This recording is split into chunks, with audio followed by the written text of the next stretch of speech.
All right. So, guys, this is the recording sessions. Because many of people they are not going to join for some personal reason. So, what I'm going to do today, I was planning for a very interesting, live migrations end-to-end configurations. Okay, but again, the attendance is very poor. I mean, they are not joining, so that I will record the entire migration session, and probably you can refer to the sessions next day. You will get opportunity to clear your doubts if you have any. So let's get started. So last day, if you have gone through the recording and also joined the sessions, so we had a couple of discussions around the migrations, right? Migration tools, discovery tools, and how to start this discovery. What is the importance of the discovery tool for the migration? That's something we have covered. So today, I will try to set up end-to-end migrations. I will launch Windows machine, Windows server, operating system, and inside that, probably I will make some changes. I will add something so that the migrations that once this migration will be done on AWS, you will see the same sort of configurations and setup process. Okay, a setup whatever I've done in the source server. So again, I repeat that day also I discussed, like, I don't have any physical server in my on premises. So what I'll do, I will create an EC2 instance and will pretend that EC2 instance is my source server, or maybe this is my on-premise setup, right? Something like that. So if I just bring up the whiteboard, so we are going to achieve something like that on my left-hand side. This is my server, maybe this is my source server, some of the applications, let's say, running in the source. And then we'll install a tool called migrations, AWS migrations tool, MGN. Here inside that, let's say, some of the migration tool, and we'll see how the migration will work at the AWS. On my right hand side, let's say it's my AWS cloud. All you need to have a replication server first, and then this particular replication server will connect or communicate both ends. Okay, so this replication server will connect both ends. So this is my source server, this is the tool, MGN tool, this agent based tool. And then this particular replication will be done block to block, I mean block level replications. And then from that particular replication server, you will create another new server on the target environment, which is AWS EC2. So whatever you have running in the source server will have something, everything here in the EC2 on my right hand side. But this tool called migrations tool, and this is the block level replications. It's a continuous replications. These are the asynchronous replications. These are the important terms, guys. And then once this replication done, then you will be able to see the same sort of configurations here. Okay, so let's launch instance. Okay, let me go to the EC2 first. All right, and let me create an EC2 instance. I don't have any. Maybe I can go to North Virginia because it'll be easier for me. Some of the configurations there. Okay, no problem. EC2 is a new account. Hold on. Okay, let's go for Mumbai only. So go to launch instance, and let's say my instance name can be um, source server for your better understanding.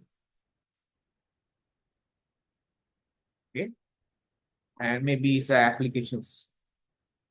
So So I'll go for the Windows operating system. You can go for Linux as well, no problem. There is the operating system that is the, you know, rudimentary, right? Uh, we have already come up all of these configurations that you have to select the AMI. Probably this one I can take. Then key pair, I think I have already created a key pair, something like migration or something like that, or I can create quickly migrations, no problem. Let me create a key pair.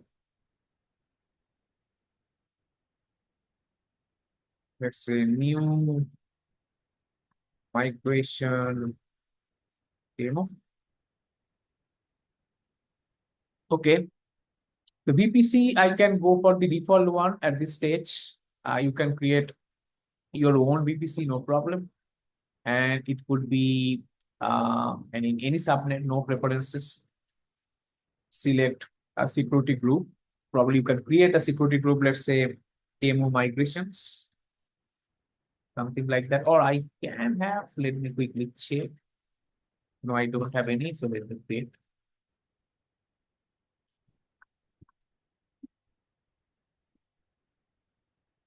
All right,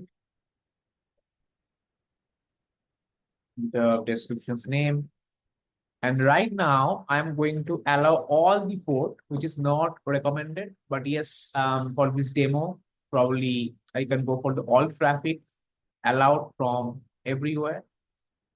But in real productions, you really need to open specific, um, port and all. Okay, at this stage. So my Windows server is trying to get launched. After a few minutes later, you see the server will up and running. So meanwhile, what I'll do that I'll open another tab and let me take you to the service called AWS Migration Hub. Last day also we have seen a couple of options from this migration hub, right? Uh, then, then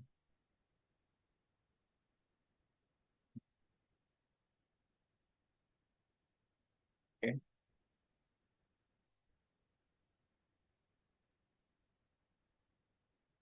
so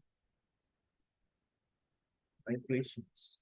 We can go to these migration and transfer hub.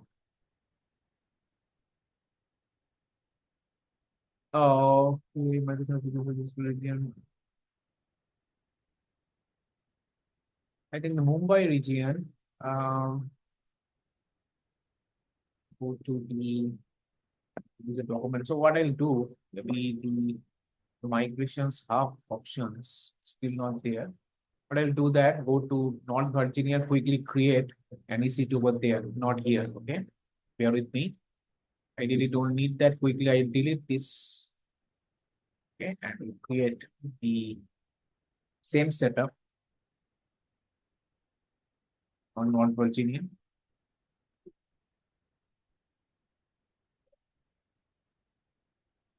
Work there.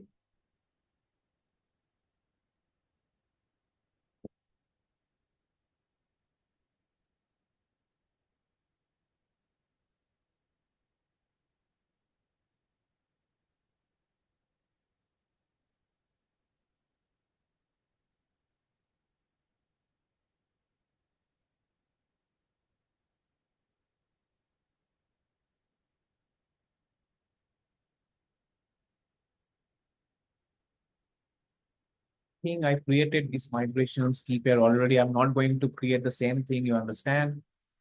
And also, I think the security group I created with demo. This security group allowed everything. So quickly launch instance here. There we go.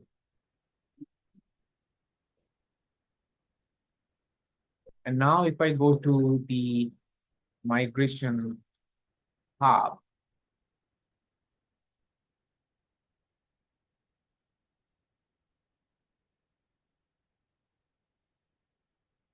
Yes, so there are a couple of options. So these discovery sections, we discussed last day that, how to launch an agent, so that all the information of the servers you will have, right? Something. So I've already done that um, in my testing. So I launched one of the server and tried to discover the server. And you see all of the servers informations are getting reflected here, okay, in this technical information option, okay. And their average utilizations also, right? How many CPU utilizations, how many RAM usage, disk network. So that is the fantastic tool by which you have some of the understanding of your source server that currently running on premises and their performance and usage as well by using this discovery tool. So how cool is this? Because now you got to know that how busy the server is, or then this particular assessment phase that they also discussed, it will help you that what exactly the server capacity you need against this server, right? And if you go to the um, let's say these networking sections, you see in the networking sections, this is a kind of heat map and the dependency, the connections of that server with other IPs. It will tell you if there's a very complex network architecture, at least you can understand the relations between different network with that particular EC2 instances. You can zoom it, zoom in, zoom out. Very cool features. So it will give you some of the understanding around the network as well. If you go to the data collectors options in the discovery agent, you see the status is still collecting, but I deleted this server. That's why there's an unknown health. But this is something like, the data and the way you collect your data from your source server. Some case, if it's not collected, you just click the start data collection options right now. It is grayed out because it is already done. But for your case, if it doesn't start, then probably you can start once, okay, and you can stop as well if you think that you are done. So this is some kind of options there to start and stop data collections. No, and these are recommendations. AWS will recommend what sort of instance you have to launch. And these sections today will focus more here in the migrations. So first, let me go to the server, and still it is getting initialized. So in the interest of time, what I'll do that, I'll go back and I just try to click on the option called tools first. Okay. If I click on tools, this is the tools that we are going to use for today for the entire migrations. The tool name is Application Migration Service. MGN is a short abbreviation of this particular service. All right. And earlier the product name was Cloud Endure. Okay, now it is the advanced version of the Cloud Endure. So AWS acquired, purchased Cloud Endure as a company. Couple of years back, 3-4 years back, we used to use this Cloud Endure for any migration. Now AWS purchased this company, acquired this company, and now the product is called Applications Migration Service. But at the back end, still Cloud Endure, framework running. So that's why they call it next generations of Cloud Endure. If you click on that, it will take you to the next Cloud Endure or some of the Cloud Endure registrations. You can get started. Going with options, get started. And then again, you will land up on the complete new applications migration service user interface. And also, I did some of the testing, and you see, I did one of the migrations successfully, and my migration is successful, cutover complete, which means that I've successfully migrated this server on AWS. Yes, I deleted this server, but yeah, this sort of information you see, like server information, then disk settings. If you have disk, okay, I deleted. That's why replication settings, whole lot of things you can see here. So First, go back to the tool options. Okay. And again, there are two options. One is database migration service, one is application migration service. So this database migration service, I've already shared my one of my recordings with you last week, I guess. Please go through this and you have a good understanding about the database migrations part. But we'll talk about today this particular MGN for the applications migrations. Okay. So what you need to do, you need to go to the source server, okay, for to start the migrations. And then you have to add the server. Okay. The moment you add the server, it is asking two operating systems options. One is Linux, another Windows. Yes, our is Windows. But if you use the Linux, you can simply go by this option. I will show you the Windows so that you can also understand for Linux how to do that. It's not very complex though. So now, again, let me quickly check whether my EC2 instance is up and running. Yes, it is. And it is time to log into the server and do some setup over there. So upload the private key.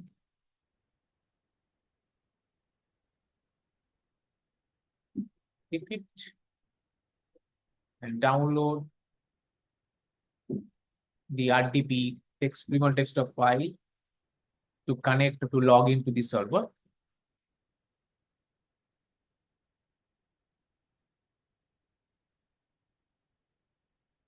And here you go. It'll take some time, bro. Yeah.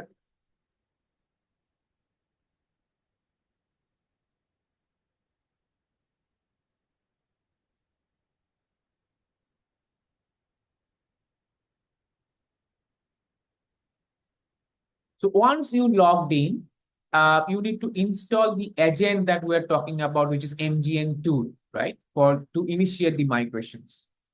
The same thing that we did for the discovery phase, there's a discovery tool. This is the migration tool. And you can install some of the applications, something, let's say this is my source server, and the application is already running, and then the same server you would like to migrate over AWS. You can do that right now. No. For me, probably I can just put a test so that we'll double sure that once the migration is done, the test can be viewed. Also, you can check. So this is my source server. And then the next thing we have to do, we have to go back here and try to fill up this little form from these options. So it is saying that, okay, it's also support legacy operating system like 2003, 2008, 2008 R2. And it is asking, are you going for all of the disk which attached to the source server? Yes, for me, I would like to replicate all the disk, all the storages. Okay, whatever I have on the source server, the same I would like to have on the target environment through this migrations process. Now it is asking the credentials, some of the IAM credentials you need for these migrations. Okay, and in that case, access key and secret access key you need. Okay, so what I'll do, I'll go to IAM sections and let me create a user with the administrator privilege. I think I have, but for you, you should create. If you go to user sections, and I have got many, but I think there's a tool called migrations, something like that. Yes, the name you may change, and these users, let's say, this user will perform these migrations. Okay, that's why it needs the administrator access privilege. I've already given the administrator privilege to that particular users, and all you need to do is access key and secret access key for these migrations. Okay, so I'll do that. I will create a fresh new key, and I will download this key for future reference. Okay. And I will use this particular key for this configuration. So let me copy the access key first and simply paste it over here. A similar line, I am secret access key. You need to just copy the secret access key as well and paste it over here. That's all we need to do. And now you have to copy this particular command and paste it in the source server and this in the CLI or PowerShell. I'll show you how to do that. But you can see there's an option called download the install. This is the actual MGN application that you need to download and install on your source server. Okay. So if you simply go and download, it will get downloaded, something like that. Okay. And I already downloaded, so I'm not going to download. If I go to the downloads and simply find the application, this one, I think AWS Replication Windows Installer. I'm just going to copy this and go to source server. And maybe I will just paste it under C drive.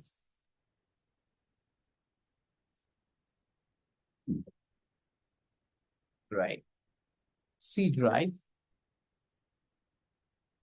Once this copy is done, then I need to run the syntax that I just showed you, that got generated, that got created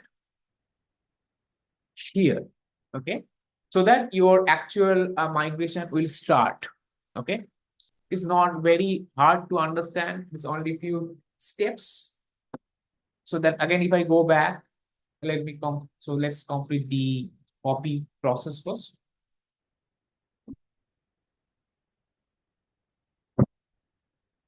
Right. And now you can install this. You can install from here, or you can install by the command line tool. So what I'm going to do, let's say launch PowerShell.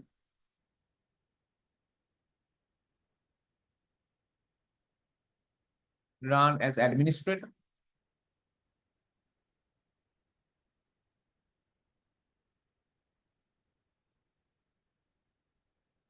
Go to the directory where I have saved this particular file in the C drive, right? The C drive. And then if I go and simply copy this and paste it over here, hit enter. And now you see the installation has begun. It started, and the migration will also start in few minutes. Okay. So it will take some time.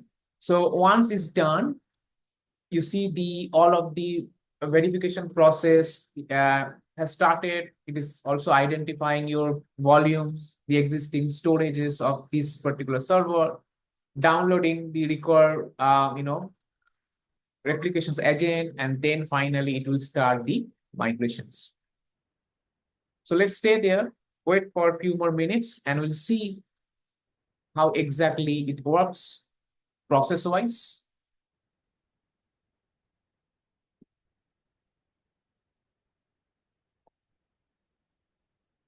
All right, it's installing AWS replication agent onto the server. And parallelly, if I just go back to the migrations tool, and if you see, after some time, let me refresh.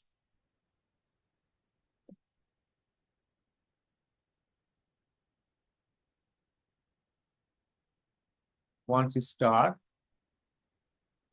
then I'll show you something. It should come up here.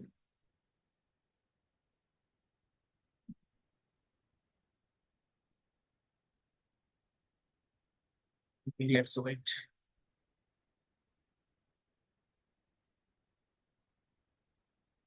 The installation is finished. Now syncing has started. You see the syncing between the source server and the application migration service console. That means it is now getting synced between the source and the target. And now, if I go back to do the refresh, now you should see the second server. Okay, not this one, it is already done. So now you see it is not ready yet. If you just click on that, now the replication process has just started, and this is all the steps it will follow one by one. It will create the security group, then launch the replication server, and then so on and so forth. So once all of this process over, all of the steps over, then your sync will get complete, and you see it is now started changing green. Okay, and this option, the replication server, is pretty important here because that is the brain. Okay, if I go back to whiteboard, so this is something now is getting created. Okay, and now once this replication server will get created, it will start talking to your source server. Okay, and then start the replications. Already replication started, right? Because of that replication server. Okay, it is actually doing the replication for you guys. Okay. Now, if I go back to the EC2, you'll see a lot of additional servers will get created.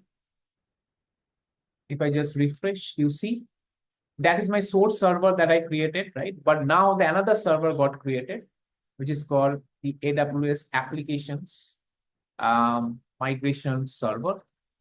And that is the replication server actually. Okay.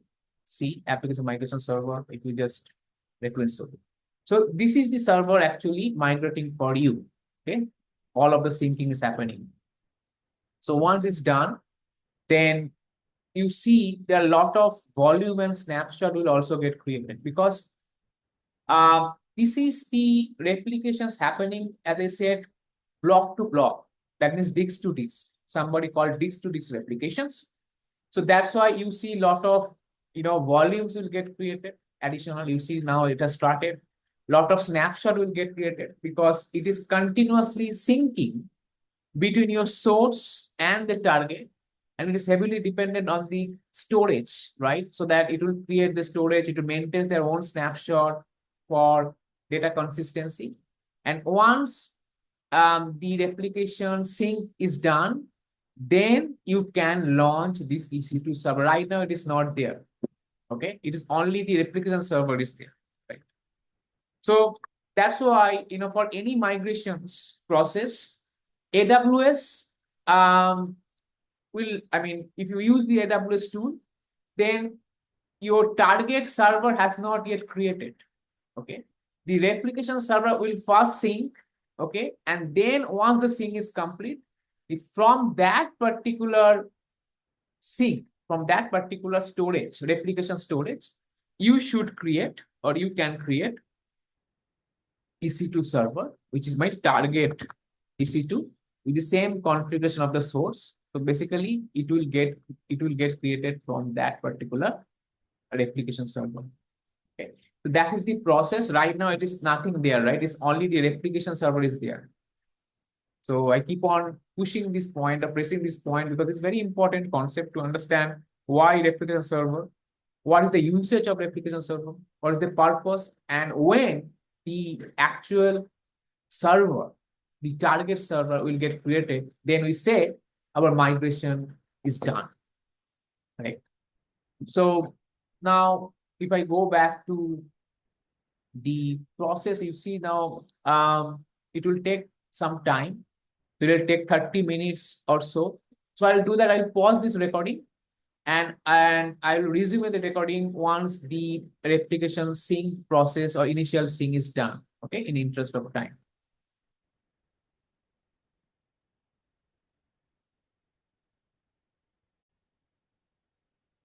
Yes, I am back again because I just wanted to discuss something, wanted to show you something from the replication setting perspective. Okay, and then again I will pause once the entire initial scene is done.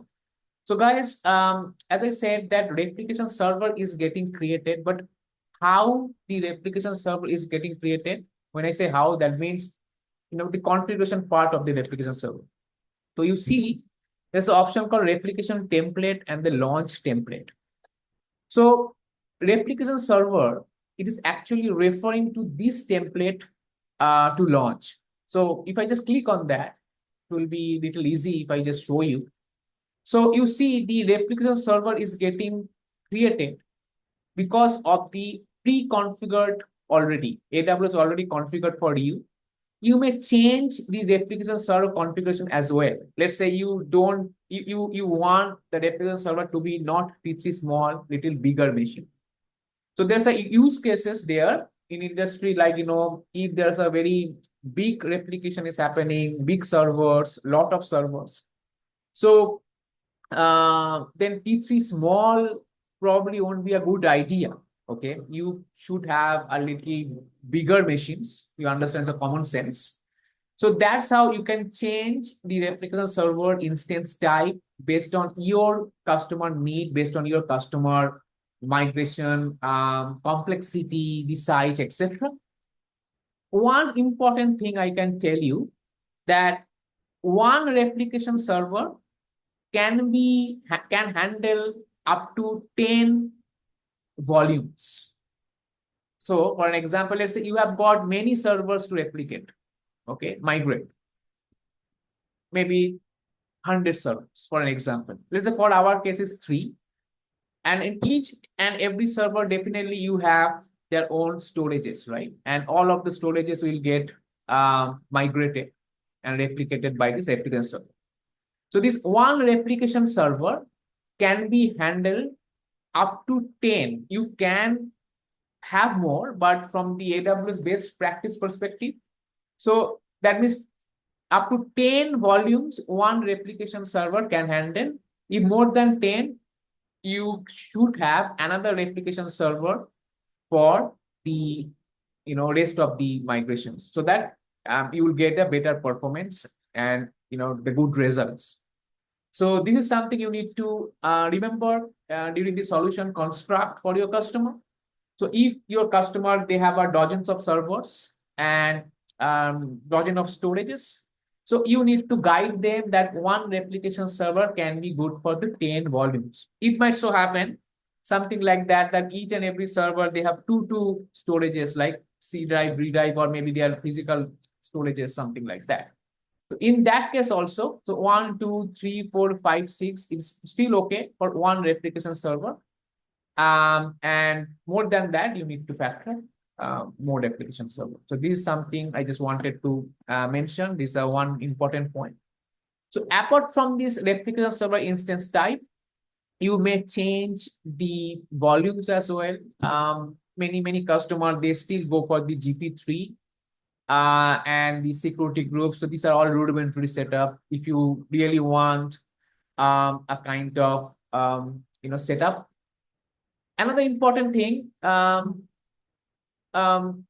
if you want a kind of migrations privately means right now I'm doing the over the internet, right? I'm using my home office internet for the migrations. Even actually I'm doing in the same AWS account. So there's no actual on-prem to AWS is happening. Everything's happening inside AWS.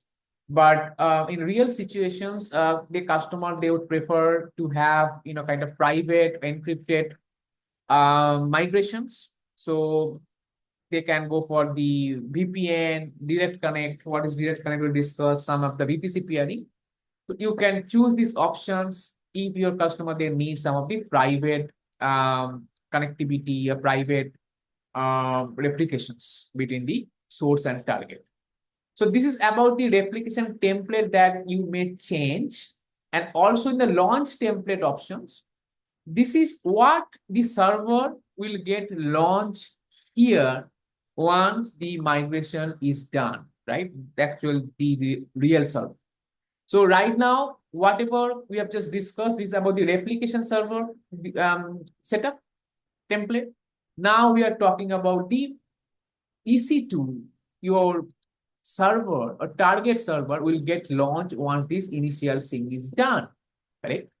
So in that case, the same way, you can edit the launch template as well. So simply go to edit and you can set all of the options, according to your choice, that whether you are going for the AWS provided license or bring your own license model. Sometimes customer, they have their own licenses so that you can select the licenses for that. But usually many customers, they use the same license. Then what about your, target subnet? I mean, this EC2 will get launched. The target EC2 will get launched in which subnet, right? Which security group? Okay. Then EBS volume, what is the IO? All of the options you actually can change here in the launch template options. Okay, that is something important from the real use case perspective. The subnet is pretty important because you really need to know that my EC2, whether you are going to launch from your replication server, whether it will get launched in public subnet or private subnet. That sort of decisions you have to take, if during the launch template, setup process, update process, right? Then this, many customers, the post launch template they have, let's say once this launch is done, probably somebody automatically install the system manager, or maybe they do some of the, some of the encryption. So these are the things also you can do, post launch options. And this is something important, these three options mainly, the replication template, then launch template. And that's something I wanted to share with you guys. So let me go back to the source server and see the replication status. It's only 41% done, right? Okay, let me pause once again, and again I will resume once this initial thing is done. Thank you. Yes, so I've resumed once again, and again I will show you something more. So still the replication is getting progressed. You see the 16-minute left. But now if you see the different tabs, right, the options, the server info, it is something, the informations about the server, right?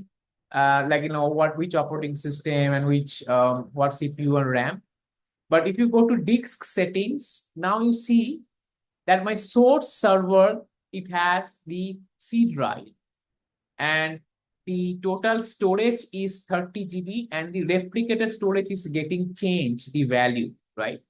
So typically for 30 GB of 30 GB storage, it nearly takes 30 to 35 minutes to complete the replications. So out of this 30 GB, is only 21.5 GB already replicated. And that is the continuous change you see inside these disk settings options. And if you could have the multiple disks like C, D, E, F on your source server, you should see the different informations against the different disk, okay, from these options. Replication settings, that's something we already seen in these options, right? You can also change the replication settings from this option as well as the launch settings as well from these options, okay? Post launch is also been done. So that is something, the migration dashboard. And interesting part is now you can see only 9 minutes left. On top, there are a couple of options. You can add more servers, you can view server details, but here you can see the replication as well. Sometime from my experience, or even during the actual migrations in real production environment, if your migration or replication stopped or maybe stalled for some reasons, maybe your network got fluctuated or something, right? Something wrong, then you can actually start the data replications from these options. It will resume your replications. The delta changes, the delta or incremental data, okay, whatever the data got changed. So from that point, it will start. You can also stop and pause and resume data and test something. We'll discuss what exactly it means. So right now it is only in the initial sync. Now you see the 100% is done. But once the next actions will be ready, then you can ready for testing. So our initial sync is done, and ready for testing means you need to bring up now the actual server from these replications. So right now it is nothing. It is nothing there, right? So now the test means you are going to launch a target EC2 from this replications server, from the replication storage, and then this server will have the same configuration of your source. And this is something we are going to launch using the ready for testing options. Because see, for every migration, first you need to do test. Then once your team says, okay, everything looks okay, everything is expected, everything's running perfectly fine, then you can cut over the process. That means your this target server will be your actual server, and probably you can, you know, cut the synchronization process. Okay. And once you cut the synchronization process, that means you are declaring, or you are declaring this server as your main server. So this server is no longer exist. It is exist, but for your customer, for your user, they will actually access this particular target server from today onwards. So that is something concept called the entire flow. You see, like not ready, ready for testing, and every time you have to do, you have to go for the different, options. Once the initial way, initial things will get completed, then you have to click for launch the test instances. Then you have to go for ready for cutover. Then you have to go for ready for testing and launch the final instances, final cutover. Okay, so this is the process one after another. You have to do, you cannot skip this. Okay, you have to go through this process. Make sense? So this is something you need to do. Let me refresh once again and see if the status got changed or not. Still there. Okay, I'm going to pause once again, and once it is done, I will again resume and I'll try to show you the rest of the flow.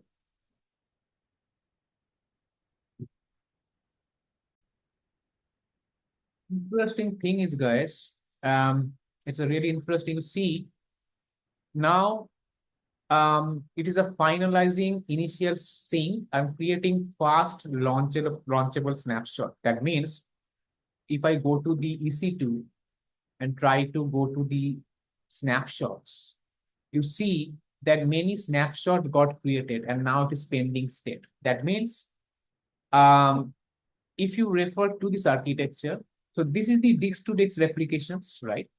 But what's happening? AWS is creating the snapshot, okay, every time, and then from snapshot, these target machine is getting created, because all we know that in AWS backup process is completely based on the snapshot technology. So this disk to disk is mean the replication is happening, EBS to EBS. That means the replication server, it has got their intermediary disk or EBS. But ultimately from this particular EBS, the snapshot is getting created.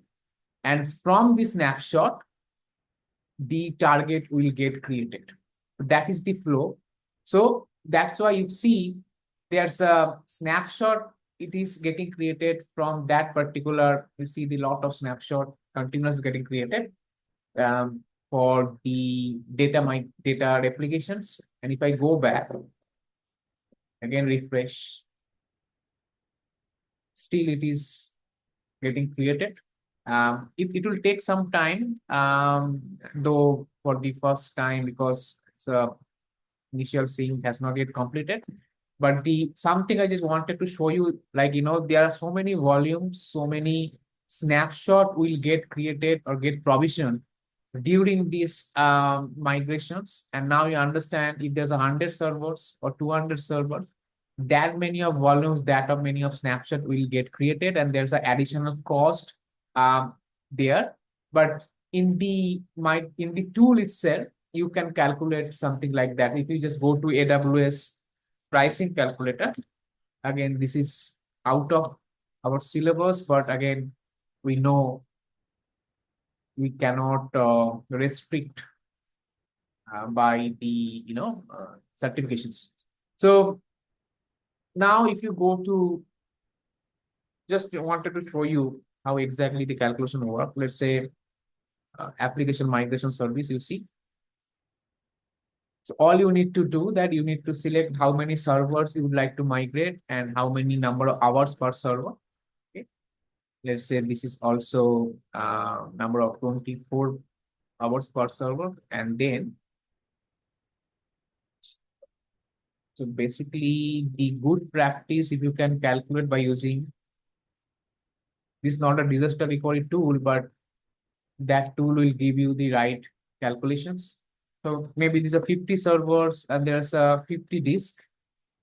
And if average change rate disk per day is 1%, and total storage is 1 TB across all of the 50 servers, and that would be the 1076 $1,000 for the monthly cost for the migrations. But yeah, all we know, the migrations are one time.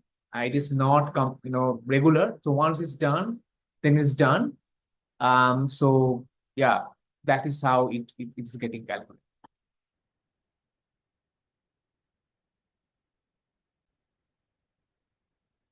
All right. So it took a long time. Initially, usually takes 30 to 35 minutes for 30 GB of storages, but you can see still it's 51 minute elapsed, still going on. If I just go to here, I can see my snapshot is also 100% done. So yeah, from my experience, shouldn't take that much of time, but it takes longer period of time, but that's okay. So we can utilize this time right now to discuss something more meaningful here. So you see there's an option called applications, right? So that they always said the application is a logical grouping, okay? Like let's say this is my, maybe it's a web applications, and these are all of my, two servers can be part of these applications. So this is for your understanding, right? Okay, how many servers, how many application servers already migrated, how many servers are not yet migrated, something like that.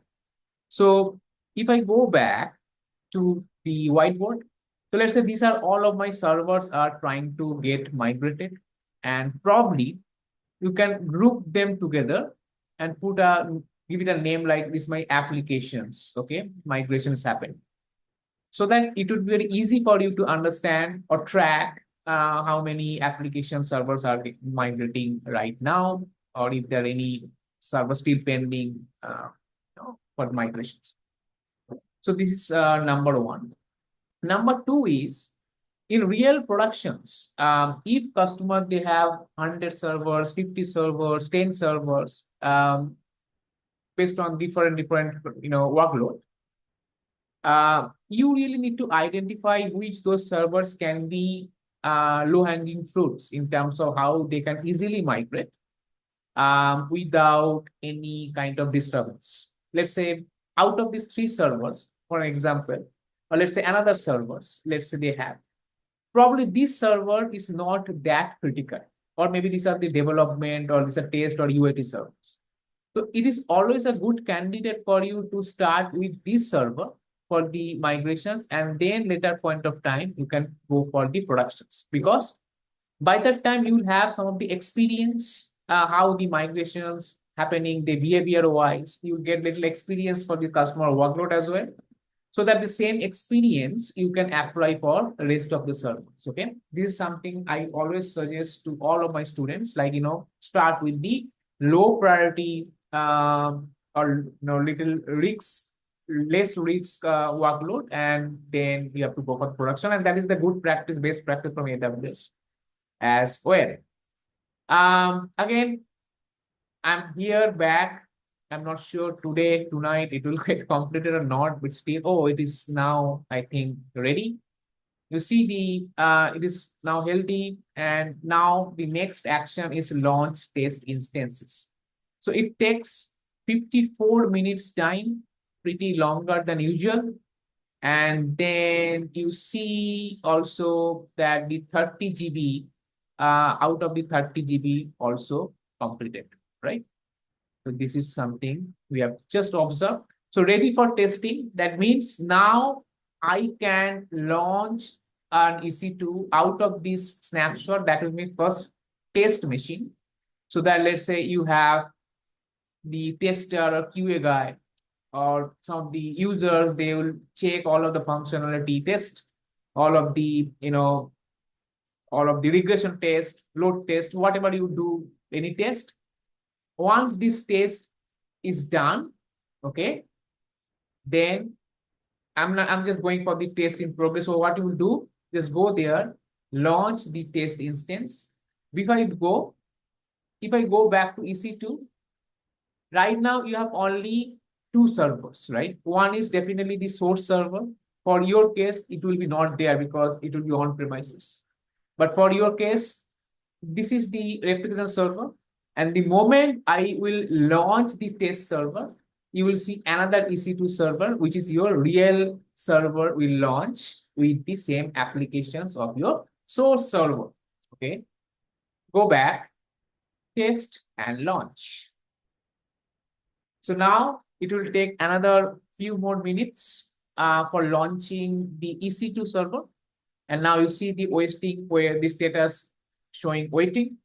And basically the EC2 server is getting launched by this particular action. After some time, you will definitely see there's a new server called the EC2 instance, which is target.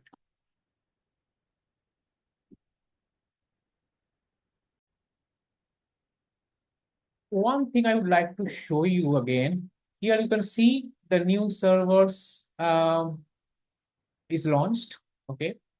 And the name is conversion server because that would be your server. And this aim for large. Sometimes customer, they have a different choice, right? Probably they don't want to go for aim for large, or maybe they can go for better, bigger server, case to case basis. But when I initiate the options called that one, right? If I go back and if I just go to the source server once again. So what I've just done that I've just simply clicked the launch test server and automatically the server got created, right? Out of this launch template options. But again, case to case basis, if some of the customer, they have a different choice, then if you go down, you see that option is grayed out, right? So all you need to uncheck these options, and then only you will get the option to choose the right sizing. For our case, it would be the T3. M4 is pretty expensive for us, the demo. So, but we didn't do or change anything here. So the out of the box, by default, it took the M4 series.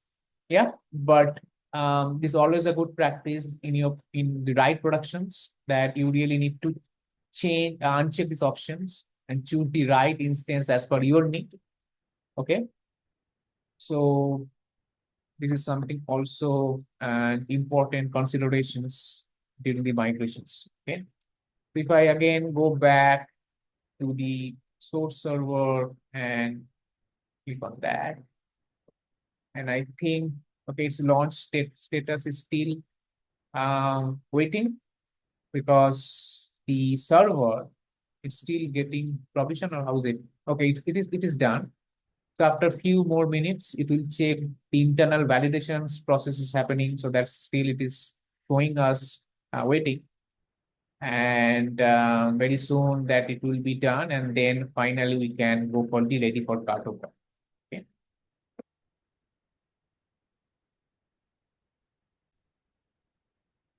Yeah, nothing nothing much to show you actually, because it will be processed. Like once this server will be ready, then again you need to go for the ready for cutover, then ready for testing, then launch finally, and finalize the cutover. Something like that. I've already done for one of my earlier test environment, test case. So you see that once it's done, it will look something like that, and cutover will get completed. Okay. Um, there's the launch history option there. The launch history means, kind of history about the launch, the terminate, a day ago, I've done some of the, launch, etc. So that's all about the application migration service, something that you really need to know. Before I wrap up, one important pointer I will show you. So if you start these migrations, make sure that the connectivity between your on-prem, the source and the targets will be very, very stable. Usually, we recommend the direct connect. Okay, direct connect AWS point-to-point connectivity. We'll have a class on that. We have a session on that. Um, don't rely much on the public internet, because it is sometimes not that resilient, that not good. So direct connect is also a good, always a good options for the complex and important migrations. So direct connect is one of the component, something you really need to consider in your solutions. Number one. And from your test perspective, once you are done, please and please clean up all of the resources. Don't forget, else you need to pay to AWS, correct? So you see there are so many servers, so many volumes, so many snapshots are getting created for only one server. So that it is always best practice that you please go and delete one after another, so that you can save money. Okay. So these are the couple of things I just wanted to show you, and that's all. I'm going to delete my environment as well. You will delete yours. In next class, try to show me if you can configure the migrations, and also the discovery tool, that the session that we had. And next class, we'll start the Lambda and API gateway integrations, and also the cloud formations. Thank you, guys. Have a nice day. Bye.